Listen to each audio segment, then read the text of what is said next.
Do you want to learn more about the real Belize and listen to locals and expat stories that are actually living here in Belize? Well, you're in the right place right now. You're listening to Belize Talk Radio, and I'm your host, Macarena Rose.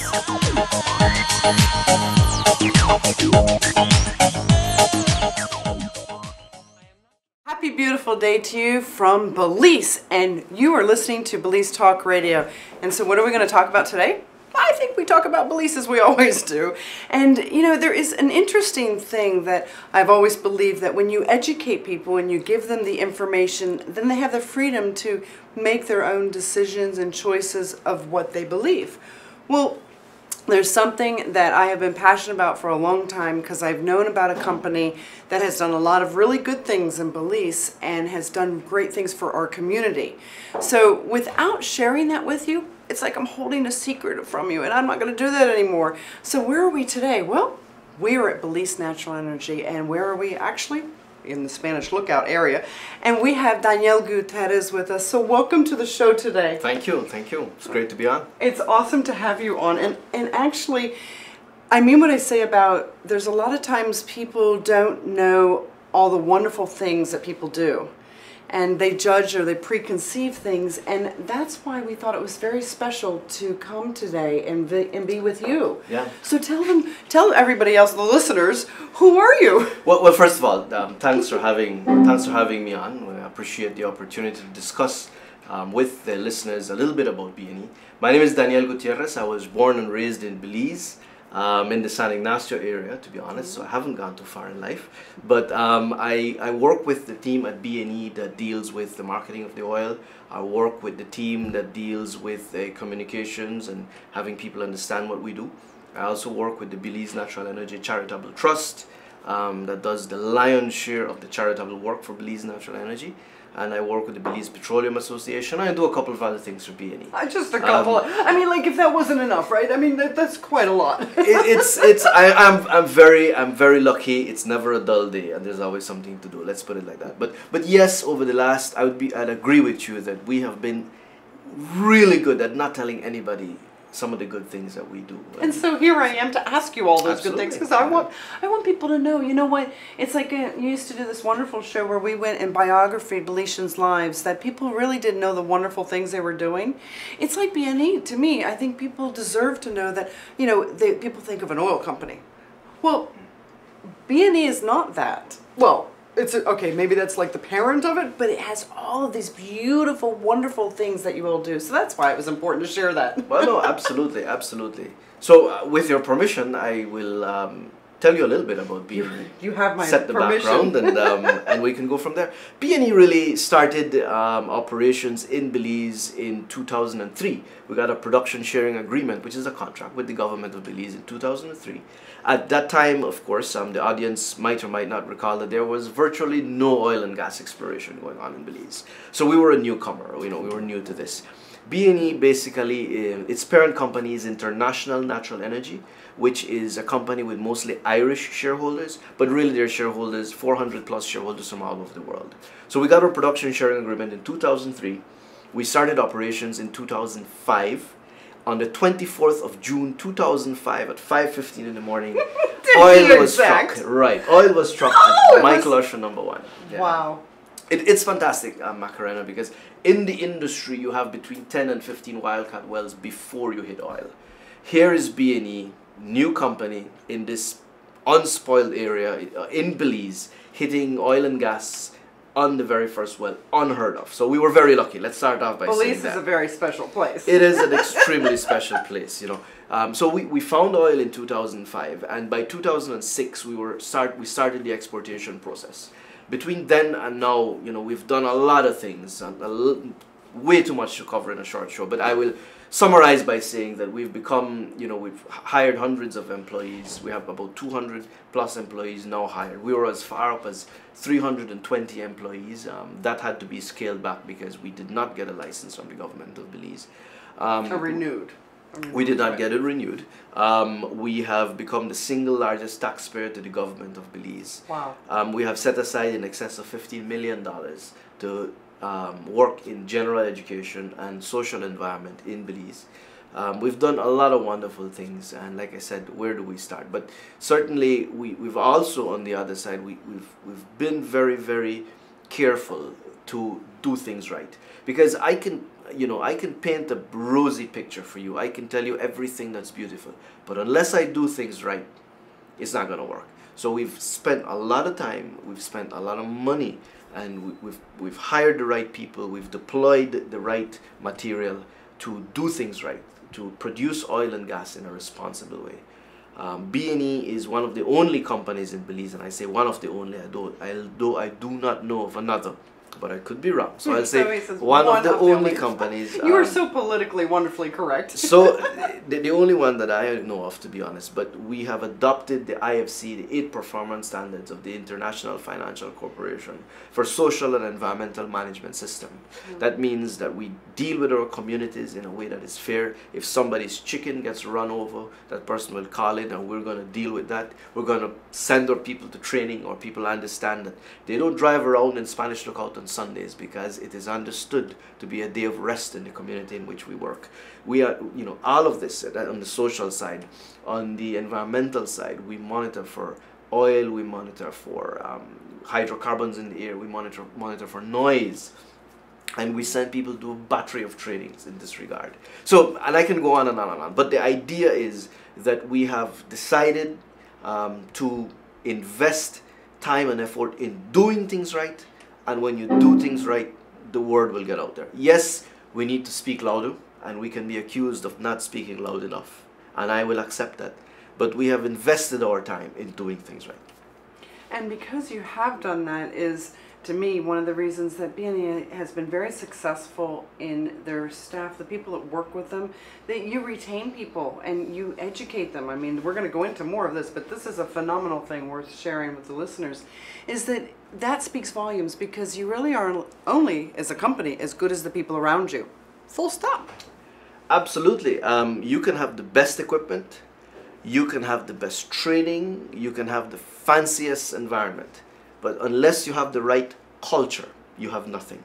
And we've spent a lot of time in engendering the right culture in our people. I'll tell you, when somebody gets hired at B&E, they spend the first few days, they don't touch a spanner, they don't touch a screwdriver. They first understand that if a drop of oil hits the floor, we have done something wrong. If we disturb our communities, we do something wrong. If we don't get it exactly right, it's not good enough. So we do all of that before people go out there and start getting the job done. Does it work all the time? No, it doesn't. Does it work most of the time? Yes, it does. Can we be better? Absolutely. Are we trying to be the best we can? Yes, we are. So it's a continuous process of improvement. Okay, listeners, so I think you have absolutely listened for sure, as I have been educated on a little portion of B&E. We're going to learn a lot more, though. But they picked the right man for communications. Wow. You're listening with Danielle Gutierrez. I'm your host, as always. It's an honor. Macarena Rose on Belize Talk Radio. You're listening to the Overseas Radio Network.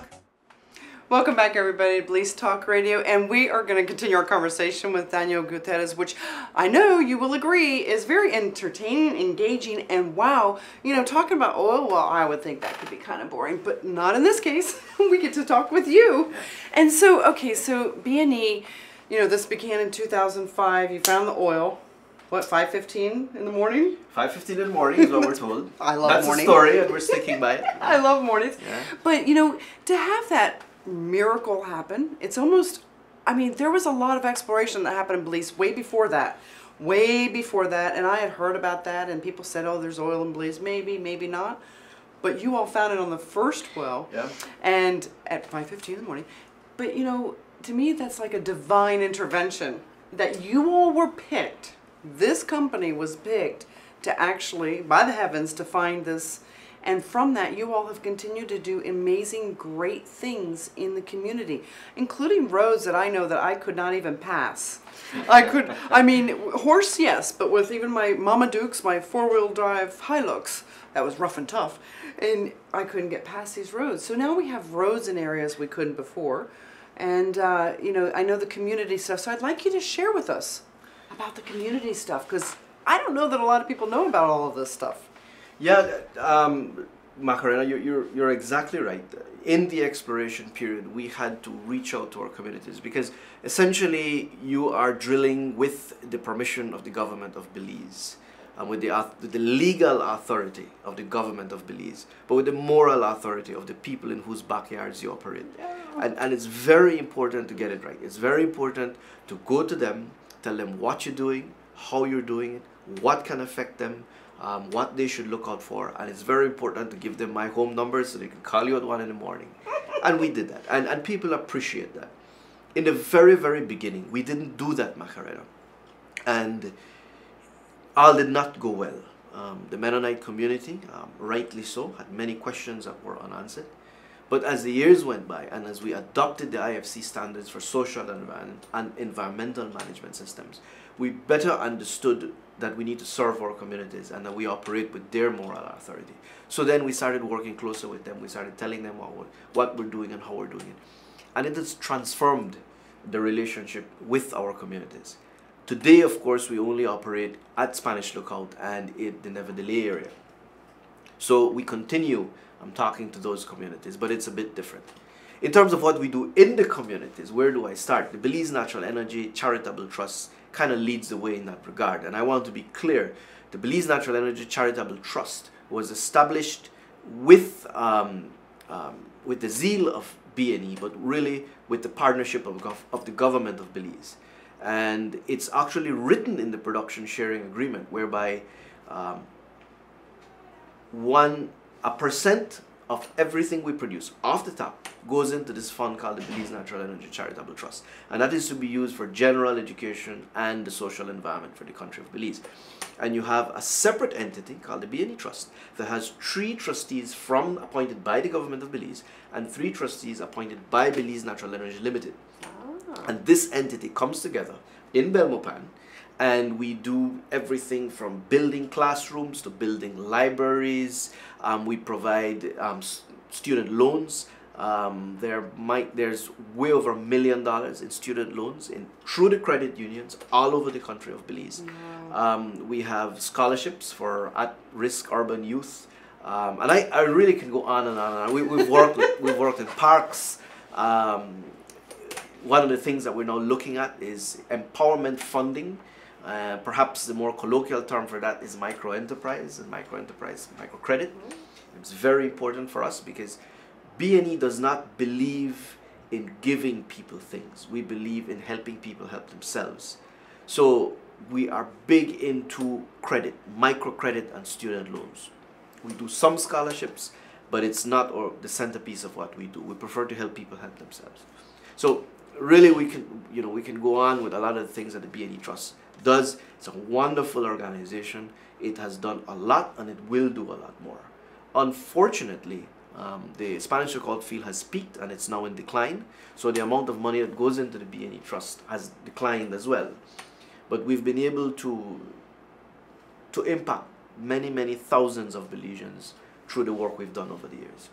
Well, I know a lot of people that actually have been impacted, firsthand, and I've seen a lot of it, which is very interesting to me. Something that I was not aware of that I really would like the listeners to know about is that you actually educate and provide education for your employees. We do. That's stellar because, again, you're only as good as the people you're working with.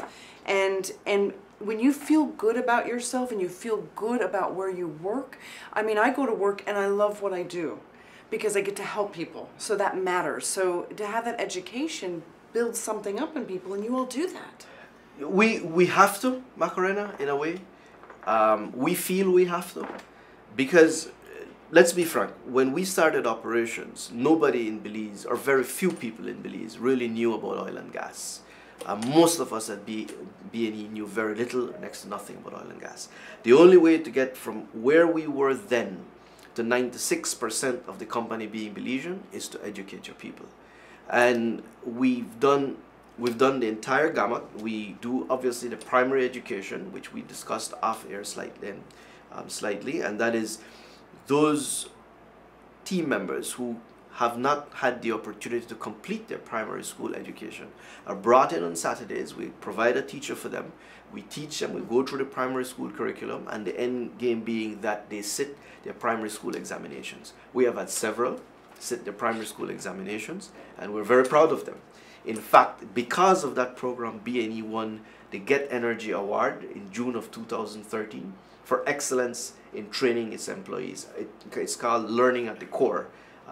So if you'll allow me that ad, I'll put that in there. Oh, it's not an ad. It's another thing going, that is impressive. Yeah. Again, everybody has a company or people, there's businesses all around. There are not businesses all around that are dedicated to their employees, their community, and the education of all the people around them. So, Right. Again, there's not many companies I know that would care to, educate an employee that perhaps can't read. And when you have an adult that can't read and write, that has children, I can't imagine what that would feel like for them to not be able to help their child. Now, granted, when my son did trigonometry, I wasn't able to help him, but I could help them with reading and writing and instill a love of passion of reading and education. You're doing that with these people, that they get to teach their children that you're never too old to educate. Absolutely. I mean, when you have team members who are at that level, you really have no choice but to do something about it. And I'll tell you something, it doesn't cost a lot of money. It's about commitment. So, but it doesn't stop there. We also have a program for those employees who have not completed their secondary school, and we send them into San Ignacio. We give them, they are able to leave work a little bit earlier. We provide a van for them. They're either going to San Ignacio or they're going to Belmopan, and the idea being that they can take their GED and then get their high school diploma. And if you're done with high school, at the tertiary level, what we say is if there are areas of your interest, if you're doing in tertiary education something that can contribute to the team, then you put in your elbow grease, you pay for half, and we'll match you and we'll pay for the other half. So from primary all the way to university, we make sure that we provide the education, because let me tell you, it does come back to us. It helps the person without a shadow of a doubt, but it also helps the company. That's true. Yeah, it helps the community, which is really another big additional plus. I mean, we sponsor children. We have a student in, actually environmental studies at Belmopan in college, and, she was a 4.0 student that wouldn't be able to continue. How do you not give to your community and help somebody that's really wanting to do something and wanting to learn? You're brilliant to match it. That's smart, because they're invested. You're invested, and the investment, pays off for the country. Absolutely, and what we do as well at BNE is separate and apart from BNE Limited's money, because that's BNE Limited's commitment, is the employees. Every pay period, there's an entity called Energy for Life, and every pay period, people can put $1, people can put $50. It doesn't matter, and we don't know because we don't ask. But there's a treasurer who holds on to this money, and there's a legal separate entity called Energy for Life. And Energy for Life gives scholarships to kids to go to high school from villages. They help, somebody's house in Benke was burnt the other day. Energy for Life comes in, kicks in, and buys a ton of stuff and gets them up and going. So there's Energy for Life, there's BNE Limited, which does a lot of sponsorship in and of its own, and then there's the BNE Trust. So there are many, many different ways in which we try to engage our community. Ultimately, this is Belize's oil. It does not belong to us. We are stewards of this oil, and we understand that we need to give back to our community. So that's a reason it has to be done. Wow. I have to say that, people have a stigmatism or a thought in their mind of an oil company. And then, the Beverly Hillbillies, and I grew up in the North Americas, where the Beverly Hillbillies, they struck oil and their lives changed, and they were really awesome people, and you just loved them. So you could feel how wonderful that was. And in this case, we're getting to feel and know BNE. Thanks for sharing BNE with us, because it feels good, and they're doing wonderful things. We're going to take a short break, and when we come back, I want to learn more. I'm your host, Macarena Rose. You're listening to the Overseas Radio Network. Welcome back, everybody, to Belize Talk Radio. And you know what? I hope you have enjoyed the last two segments as much as I have. I've gotten educated on B&E, and you know what? I live in Belize, and there's just still so much that you possibly cannot know everything unless you really go and speak to the source. And this is something I challenge people to do, is when you hear something, you just heard it. But did you hear it from the person that can tell you? Well, that's why we have Danielle Gutierrez, because he has the facts. So let's talk about some of the safety issues. And, you know, we're drilling in Belize, and, you know, we have a beautiful environment, and we want to protect that. And people are like, oh, they're destroying Belize. And I would like you to share that and speak to that. Absolutely. Macarena, my father was born a mile down the road here at Iguana Creek. I was born and raised in San Ignacio. My kids go to school at St. Andrews. There is no reason I would want to do anything but my absolute best to protect the environment in which I grew up and which I want my children to grow up. And one of the most important things you can do in any company is to get the stakeholders involved. Many of the people who work here are from around here. You know, you can look around this office. Most people are from either Belmopan or San Ignacio or Benque. And what I mean by that is we have to be stewards of this environment. I'll go a little bit farther than that. The Spanish Lookout area in which we operate in two areas, Spanish Lookout and Never Delay, which is northeast of Belmopan. This is where Belize grows its food. This is where Belize grows its corn, its sorghum, its beans. This is where we get our dairy. This is where we get our poultry. We have to get it right because our people eat the food that's produced out here. So we have to take that very seriously. Now, how do you do that? Like I said earlier, you need to purchase the best technology. You need to learn to use that technology. You need to train your people with the latest and the best. But you need to engender a culture. When you bring all of that together, it's a good start. It's a great start. Yeah, no, because it makes a lot of sense. You want to take care of your own backyard. It's your home. Yes, yeah. absolutely. Because you don't, in oil and gas, you almost never get a chance to get it right. You have to get it right the first time and all the time. You just have to keep getting it right. Have we had spills? Yes, we have. Have they been huge spills? No. Knock wood, we won't have any of those. Now, what are some of the things that we do? For example, one of the greatest areas of exposure is the transportation of oil, the logistics system in the oil. We use Belizean owned and operated tanker trucks. We train each and every one of our drivers. They have to go through 2 trainings a year. They're trained how to respond because they're the first people on sea. They're trained how to respond to potential spills. They are checked. Each and every tanker truck is inspected each and every day by a full-time truck inspector. That truck inspector is going to look for booms, the sorbent material. They're going to look for the spill kits. They're going to look for first aid kits. They're going to make sure that the brakes are working, that the wipers are working, that the lights are working. If a light bulb is not working, that truck is not going to move from this facility. Wow. Separate and apart from that, every 45 to 55 hauls, that truck will go to an independent inspector that will go through everything. They look at the thickness of the aluminum, they look at the engine, and unless they get a certificate, don't even bother coming here because we're not going to fill you again. Separate and apart from that, each and every driver is subjected to at least two, it can be more, spot drug and alcohol tests every year. And separate and apart from that, every driver needs to do a complete physical. So if you had a good party last night, great, stay home, don't bother coming here because we won't let you load.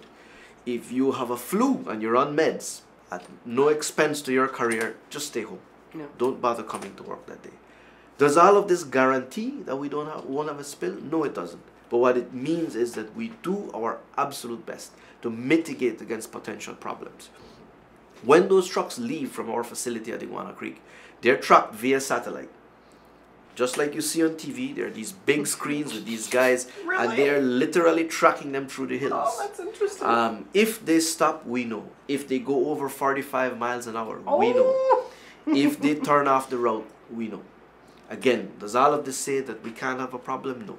It means that we've also deployed the most recent technology to try to mitigate against problems. And then, of course, when you get to Big Creek, we offload at Big Creek, and we use a double hull tanker. She's a 2004 built, freeze and ship. She's excellent ship, the Annie PG. She has an excellent record. She's owned and operated by Pritchard Gordon out of the United Kingdom. It's a shallow draft. It's a special ship to operate in these shallow draft environments. Again, we do all of that. Is she more expensive than other ships out there? Yes, she is. But you pay what you get what you pay for. And we're willing to put in the extra resources into that because we are moving oil through the second largest barrier reef in the world. And we understand that we need to do what we can to mitigate against potential problems. So all the way from the wellhead, where guys are trained in BOP and certifications, blowout prevention certifications, or guys are trained how to use the rig. By the way, we have a Ferrari in terms of rigs. A Ferrari? It's a small rig, but it's specially designed for the environment in which we operate. Is that the thing we see that it's a TXD rotor drill, that's right, top drive. With everything in place for it to be environmentally safe, or people are trained to handle that. The pipelines, they are special monitoring stations whereby we know if there is a drop in the pressure, we will know at the control room. So from the wellhead all the way through to the client, we deploy the right technology, we train the people, and we put in the right culture to try to mitigate against potential problems.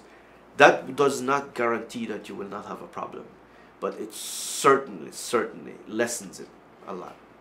I would say that it does guarantee that the people that are mitigating the possible potential thing that has happened or occurred will know what they're doing, and they have the tools, because there is a first aid kit on the truck, there is a spill kit on the truck, and that there is someone checking all of those things before they leave, and that the windshield wipers work, and the brakes, that's important on the Hummingbird Highway. Yes, absolutely. That's important. Yeah. But I actually have to say, in all the years that I've been on the roads, and I'm on the roads a lot here, is that I've never ever had an issue with a truck, which is pretty interesting, because I've had trucks in the States try and run you off the road, and they go past you and they swerve and you feel like, please pass. Yeah.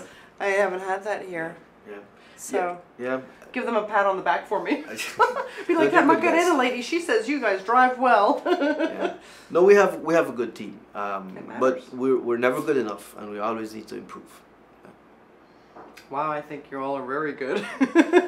and actually, what's interesting to me is that, again, the oil drilling process is so unfamiliar for people, and people can speak about what they believe of something because it's unfamiliar, and they come with a misconception. You have really enlightened me, because I'm always open to find out the facts. I like to find out the realness of things, and that matters to me. So you've shared that. You've shared that you guys are committed to your employees, you're committed to the safety, you're committed to the environment, and you're committed to the community. Absolutely, and the commitment is important, Macarena, but really the proof is in the pudding. And what I tell people all the time, come here. You don't believe me? Come. Whoever in this country, it's Belize Oil, you have the right to come and see this. We just need to schedule it, and you can come and see it. If you have a prayer group and you want to come and see this place, you come and see this place. We will show you. We will show you around. We'll show you what we do and how we do it. And I think it's important, because we can talk until we're blue, but until people actually get to see the operations, they don't appreciate the amount of effort that goes in to keep the operation safe. And listeners, by the way, we are actually, like I said at the start of the show, we're in Spanish Lookout, and we are at the actual Belize Natural Energy site, the office. And is this called a certain area, or? This is called the Central Gathering Facility at Iguana Creek. Now the reason it's called the Central Gathering Center. That feels awesome. Because the oil field is actually above the Spanish Lookout community. Okay. But because, and rightly so, flaring in the community did not like that. We decided to pipe everything from the wellhead to Iguana Creek and produce the oil here, so the flaring is not an issue. Interesting. And so that's what we see is the flaring. Is that called flaring? It's called flaring, yes. And does that, tell us about the environmental, what does that putting in our environment here? It's a hydrocarbon, okay. And I'm not going to sit here and pretend that it's good for the environment. It is not. Okay. I'll tell you what we do to try to minimize that, though. When you produce oil, you usually find oil, water, and gas. Okay. The water is salt water, can't be used for anything else. We pump it right back down into the reservoir where it came from. That's the safest place to put it environmentally.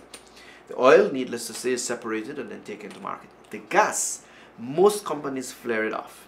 What we've decided to do is we engineered, procured, and set in a gas processing plant. And that gas processing plant takes 90%, most of that flare gas goes into the gas processing plant, and we produce liquefied petroleum gas, which is butane, LPG, which is butane for the local market, and it sells for significantly cheaper than imported product. We produce a natural gasoline, which we are looking at to see if we can produce a gasoline additive for the market. And we also produce natural gas, right? The natural gas portion of it is sent to a Lycoming T53, which is a turbine, and it's a turbine, okay, and it produces 1 megawatt of power. The power we are on right now is on natural gas. So what we try to do is take the gas that's flared, most of it anyway, and do something that's useful with it. The engineers tell me you don't want to completely eliminate the ability to have like an exhaust system on your flare. So you will always want to see that. In fact, if you go into the control room, one of the safety parameters is make sure that flare is always on, because it's a safety thing. But it's a very low calorific flare, very low calorie, very low energy, because most of that energy has been removed by the gas. Wow, that is brilliant. I never even knew any of that either. See, all sorts of things we're learning today about energy in Belize and at Belize Natural Energy. We're going to take a quick break. We'll be back in just a moment. I'm your host, Macarena Rose, and you're listening to Belize Talk Radio on the Overseas Radio Network. Welcome back, everybody, to Belize Talk Radio. And I have to know, or I have to share with you that, there's commercials that occur and we have to take breaks and things like that. But personally, I get busy talking during commercial. I forget, oh yeah, we got to come back and bring you into the conversation. So I want to talk about, the environment is very precious to us in Belize. You said something that was very powerful, quite frankly, is that you were born here. Right down the street, actually, very close. My right? father Your father was. Yeah. Your father was, and you were born Yeah. in San Ignacio. Yes. I know his brother. We'd go Javier forever, but you would obviously care about your own environment, and oftentimes, like even in the North Americas where I'm from, a lot of the companies come in and they do things, and the oil exploration has, Florida. I raised my children in Florida. A lot of this stuff has a bad taste for people's mouth, but you all are like a whole different kind of company with a heart. and what I mean by that is that I think it matters that you all have such a high percentage of actual Belizeans that are the company, and that you are really committed to Belize, and obviously you want your own family to be safe. Absolutely. I mean, I'll put it like this. Oil and gas companies have earned a terrible reputation, and we know this. But not all oil and gas companies are bad companies. You have companies that I wouldn't want to touch with a 10-foot pole, but they are good companies. Yes. And I want to think that we are doing our best to be one of those good companies. And by employing Belizeans who are of this area, and again, we don't discriminate, we employ Belizeans from all over, but many of the people we employ are from the San Ignacio, Belmo, are from the Cayo district, so to speak. Then there is sort of an ownership there. What I tell people all the time, Macarena, I have no plane to catch. I have no place to go to. This is where I live, and if something happens, I show my face. So no, we don't want anything to happen. And that's very important to us. It is very important. And, in Belize, we do have a lot of people that come in that have a different kind of knowledge, and they can help, teach us something, or teach, Belizeans something that they've learned elsewhere. But you were speaking to me, again, during commercial break, and I'm going to share with you now, is that you all bring some of those people in, especially like in the beginning, but they know already that it's kind of a mentor program, that they're working to educate their replacement. Absolutely. Which Yes. is awesome, because what a greatest way, Yeah. when you can educate people, it's the most powerful thing in the world to give people education. Absolutely. I mean, what I was mentioning to you over the break is that we certainly welcome expatriates because they have the expertise that you need to get the industry off the ground. But when those expatriates come to Belize Natural Energy, they come with a clear understanding that they're here to train their replacements. And that is what we do. We take that very seriously. So what has been done is expatriates with certain expertise come to BNE, and through the years they will somebody will understudy them. Recently we had 2 young Belizean engineers just take over major areas of operations at BNE. They were understudy an expatriate who actually married a Belizean and now lives here. But he's an integral part of the team, and he was here from day one. But he taught them, about what he knows about oil and gas. But these are not just anybody. I mean, these are 2 young engineers. They have the technical expertise, and now they've spent the time in the industry. So that is what we want to accomplish over the long run. I mean, I was mentioning to you that the same is true for me. I understudied somebody who worked in Trafigura for many years, and she did an excellent job, and I learned 99% of what I know from her, and I know that I owe that to her. But it's been a great experience, and it's across the board. But what happens over the years is, as your expats train your Belizeans can then take over operations, and then these are the people that live right down the road and who grew up here. So there's an ownership there, and that's very important. It is very important, because it is a local company that is absolutely committed to their own environment, or in country and community. It's like a major. It feels good. I like this. So I invite you to come and learn more too, because I sure have been educated today, and I came with an open mind. I hope you all did too, because it's really how we really do get educated. And frankly, like the 2 gentlemen that have now moved into this position, they must have really wanted to do the footwork and to learn and be educated, and were open to they would not have had that without BNE. They would not have had that without BNE. Most other company structures are way too rigid for that. Yeah, they would not have had that. And I know of a lot of different companies in Belize. And the passion that BNE has is impressive. Yeah. You picked a great company to work with. And I certainly did. I mean, how did that ever happen? The team that works here is very fortunate. This is a great company to work with. And you're right, and other companies don't do that. I think they can raise their bar though. So watch, learn, and pay attention. When you speak good about other people and you see the good things they're doing, you can also do the same. It's awesome. Right, and this is an incredibly complex operation, Macarena, from 3,500 feet down the earth all the way to delivering crude oil safely and successfully to the United States Gulf Coast, on and on and on, producing liquefied petroleum gas and selling it for cheaper in the market. So it's a complex operation. We have the people we hire, the people that I talk about that we train, are obviously some of the field workers who we respect a lot because they get the job done for us. But then you need your core of technical, professional people. We have engineers, we have oil and gas accountants, we have people, well, in what I do in marketing, logistics, and sales. We have professionals from all different areas. And I think it's important. When you bring a team like that together, a lot of good things can happen. Well, if it's, like-minded people get together, yeah, magic happens. Yeah. So, especially if the intention, the commitment's there, you've got it all. And then keeping that steady and going, which obviously you all are very committed to. Okay, so go back. I was just asking you, how did you end up partnered with BNE? I worked for, I was lucky. I came home in 1999. I finished at St. Joe's in Philadelphia, fresh out of school. And I decided, well, I shouldn't say that. My wife was, look, I'm moving home. You can stay here if you want. So we came home in 1999. And I worked at Sacred Heart College at the new junior college division. I worked there for 7 wonderful years. Great team at Sacred Heart. And then Dr. Kandan, who's our CEO, decided to give me a chance. I've been very lucky. I've learned a whole lot since.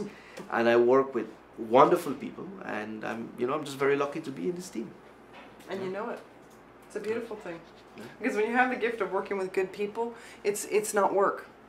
It's not work. It's not work. It's not work. And we giggle because sometimes our days are really long and we're out doing shows and we're out, but it's not work. because we enjoy what we do. And so, and to get to be here with you and to learn about BNE, you put a personal face to it, and so you can feel it. So, you know, I have a feeling we're going to have to come back. I think, because I'm really excited to see this control room. And, you know, those little flames that, you know, I did not know that that was something that you guys were capturing and doing the gas and all of that. Wow, you need to, like, tell the world this. So that's what you're doing today. That's what I'm doing. Because I think it matters. And I think it's also very important for people to know that BNE is in Belize and they're very dedicated to the environment. Because that's a big thing for people that are expatriating, people that are coming to retire, people coming to vacation. It matters. And yes, it's important for Belizeans to know that we are doing everything that we can to get it right. And even then, we think it's not good enough. So that's like a really to me it's a strange statement, because it's still not even good enough. I'm like, wow, you have to just keep going. Yeah, it's like the caboose. I think I can get there. I can get there. I guess it just keeps that bar here. Yes. That you're just always. Yes. That's what your focus is to get to that bar. Yes. But you're already there. So the bar just gets higher. It just gets higher. There's always more you can do, right? There's always more that you can do. Yeah. Well, and so I know that you all also there was donation of trash cans and things like that BNE had done. The trash can or the drums program is an ongoing program, really. We have put hundreds at this point all over Belize. I wouldn't even know where I drive places and I see them. I didn't even know they were there. But yeah, it's an ongoing program, and we encourage people that if they want to adopt them, because yes, we can give you trash cans, but if you're not committed to putting trash in the cans and you're not committed to emptying them every so often, then we're not solving the problem for you. We're masquerading it for a month until the can gets full. So we do encourage responsible partners to give us a call, and if and when those cans are available, absolutely, we will work with you. Well, and what he doesn't know is that we got some cans for a program that we were doing teaching kids about litter in Cristo Rey Village, and BNE, I don't know if you know that, but they donated cans for us, and we painted them, and we painted them really pretty and did all these things on there. And we left the BNE on there. And so anyhow, but the reason was because it was not enough to just put the can, you're right. It was about teaching the children that the trash goes in there. And a lot of that becomes, quite frankly to me, is because we didn't have so much plastic and we have more plastic now and things like that. So it is about education. Mm-hmm. You can't expect somebody to know, something if you don't tell them and show them. So we're going to come back and do the show them part too, because we've already told them, and you're right, we've told them. But again, I think it is very important for people to see and meet you, because you are communications. Wow, did they pick the right man for this? Wow, I have to have you on the show again. I think we need the show to be a little bit longer though, a couple, like 3 or 4 hours, right? But it's when you really do have the human interest stories. And the fact that you all are committed to the safety, I would have never known all of these things. And the spills you had, he did share during the break, by the way, the spills that you had even spoke about. I'm thinking of coming from Florida, and I'm thinking of these like massive things. And, he's talking about like if there's a drop of oil, that's a big spill. And, there was one that was 5 gallons. Well, because you guys are trained. It matters. It does, and don't you have this thing once a year or something that you don't know? You don't know every when it's year coming? we have a spill simulation whereby we get a call that something has happened, and we respond as well. At that point, you don't know. You respond thinking that it's a real situation. Okay, so if the phone rings all of a sudden and our show quits, you know why? Because Danielle had to go off. They have an emergency simulation. Yeah. So we do that every year because it keeps people on their P's and Q's. Yeah, it keeps, it's training, it's practice, so as to speak, and that we're practicing for a game we never want to play, but you need to practice. Yeah. It's true. If you're going to shoot a bow and arrow, you have to practice it. You can't just happen to just say I'm going to be professional at it. Are those exciting? They are. We've had them mostly. We try to do them mostly on the Hummingbird Highway, because if you've driven through there, and I'm sure you have, but of our listeners, if you've driven through there, it's an enchanting drive. And the last thing we want to do is spoil that. So we concentrate a lot of our assets and a lot of the work we do in that area. Yeah. It is a beautiful area, and it's a meandering highway that's just gorgeous, that takes you from the Belmont Pond to our capital, you know, down to the coastline of Belize, because we're inland right now. But yeah, it is beautiful, and obviously we love our coast too. But you've got that all taken care of too. So you know, any other companies really they want to do anything in Belize, they have to really raise their bar. Well, we do hope that the government uses what we've accomplished to set the bar. That's very... National legislation is lacking, but we hope that they see what we're doing and they use that to keep everybody else at least at this level, if not better. And again, you know, you're using European standards, which are absolutely known to be off the charts as high. You know, I know even with Sigma 6 and OSHA ratings and things like that, that the Europeans are much higher standards, and you shared that and verified that. So I want to thank you for being on the show today. You're a wonderful, wonderful guest and full of information.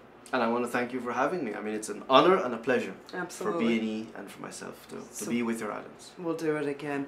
Thank you for listening, and thanks for listening and caring to be educated about B&E and Belize Natural Energy. I'm your host, Macarena. It's an honor, as always, on the Belize Talk Radio. You're listening to the Overseas Radio Network. Dala tu cuerpo alegría Macarena, que tu cuerpo es para dar la alegría y cosas buenas. Dala tu cuerpo alegría Macarena, Macarena. Dala tu cuerpo alegría Macarena, que tu cuerpo es para dar la alegría y cosas buenas. Dala tu cuerpo alegría Macarena.